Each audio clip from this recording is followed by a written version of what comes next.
Merci, cher collègue. Pour le groupe Les Démocrates, la parole est à monsieur Jean-Paul Mattei.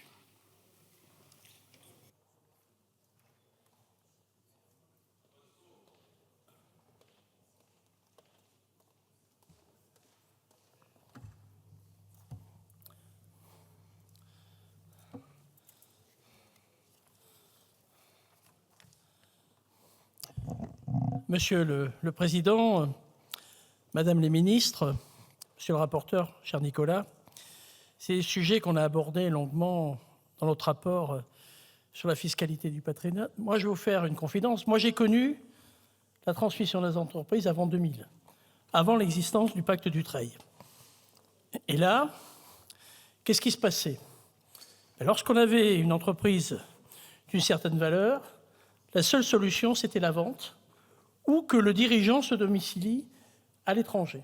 C'est comme ça que ça se passait dans les faits. On a un exemple avec l'entreprise UPSA, qui à l'époque a été obligée d'être vendue parce qu'elle n'était pas transmissible ou très difficilement dans le cadre familial. Donc je peux vous dire que quand le pacte Dutreil a été mis en place, il a été encadré.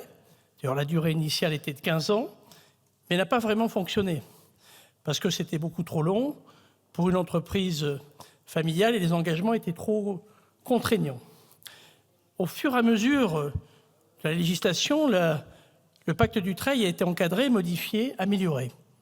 Alors effectivement, on est passé d'une durée de 15 ans à aujourd'hui une durée de 2 ans plus 4 ans, dans le cadre d'un pacte réputé acquis, et c'est sur ce point-là que vous voulez revenir. Je pense que passer d'un délai de 6 ans à 10 ans, ça me semble un peu excessif, et à mon avis, il y a d'autres pistes, notamment sur le traitement des plus-values qui pourraient intervenir lors de la cession d'entreprise de manière un peu rapide.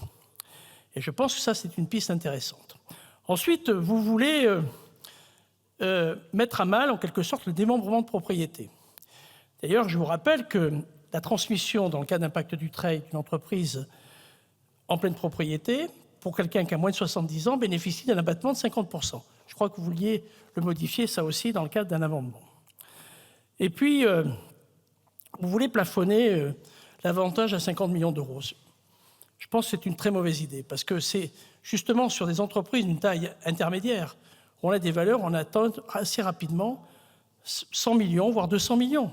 Et là, si vous voulez taxer ces entreprises, où va-t-on aller chercher les sommes nécessaires pour payer les droits de mutation? En allant chercher des bénéfices qui, certes, vont générer de la flat tax, donc plus 30%, et vont mettre à mal la trésorerie de ces entreprises. Encore une fois, quand on transmet une entreprise, on ne transmet pas de la trésorerie ou du cash. On transmet un actif avec des engagements. Une entreprise, c'est un...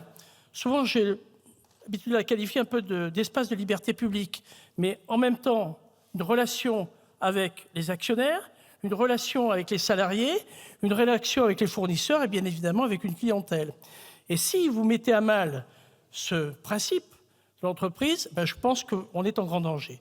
Moi, je n'ai pas envie que les entreprises familiales soient vendues par appartement, soient complètement disloquées pour pouvoir faire face aux droits de mutation.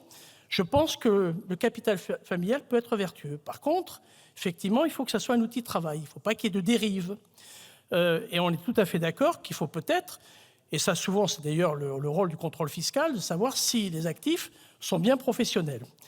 On a effectivement constaté dans notre rapport qu'il nous manquait des éléments de chiffrage. Moi, je suis certain que ça fonctionne, le pacte Dutreil, et ça fonctionne dans le bon sens, parce qu'il maintient l'emploi, il maintient l'activité, et il évite qu'il y ait des délocalisations lorsque ce sont des fonds de pension qui ont racheté ces entreprises. Je pense qu'il est totalement vertueux et qu'il est nécessaire à notre entreprise.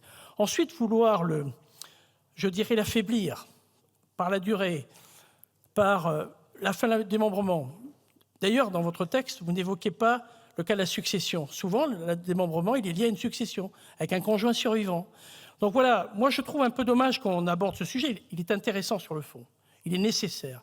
Mais je crois que ça mérite une vision beaucoup plus large, beaucoup plus globale de la fiscalité, de la transmission des entreprises. Encore une fois, je pense qu'on a un outil vraiment vertueux qui permet la conservation de nos entreprises familiales et qui sont nécessaires, qui sont en quelque sorte ces entreprises qui maillent le territoire, qui ont une dimension locale citoyenne avec des aides aux clubs sportifs et autres qui peuvent véritablement, on le connaît tous, qui peuvent véritablement jouer un rôle d'aménagement du territoire et mettre à mal le pacte du Dutreil dans ce contexte. Je pense que ce n'est pas la bonne piste qu'il faut prendre. Je vous remercie, donc on votera contre ce texte.